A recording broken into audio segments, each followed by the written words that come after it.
প্রতিদিন ৪,০০০ থেকে ৬,০০০ বাংলাদেশিকে ভিসা দিচ্ছে সৌদি আরব।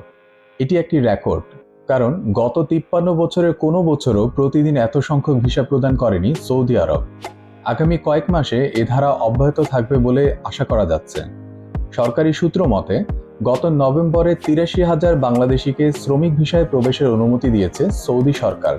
সৌদি আরবের ক্রাউন প্রিন্স ও প্রধানমন্ত্রী মোহাম্মদ বিন সালমান জ্বালানি তেলের উপর নির্ভরতা কমিয়ে দেশের অর্থনীতিকে বহুমুখী করে তুলতে ভিশন ২০৩০ প্ল্যান নামে একটি দীর্ঘমেয়াদী পরিকল্পনা হাতে নিয়েছে। কাজের জন্য প্রচুর কর্মীর প্রয়োজন দেশটির, তাই এখনই সুযোগ। ভবিষ্যতের কথা মাথায় রেখেই তারিফ ওভারসিজ লিমিটেড দেশের মানুষের জন্য কাজ করে যাচ্ছে। বর্তমানে আমাদের কাছে পাচ্ছেন সৌদিতে হোটেল, রেস্টুরেন্ট, এয়ারপোর্ট, কনস্ট্রাকশনের ভালো মানের কাজের ভিসা।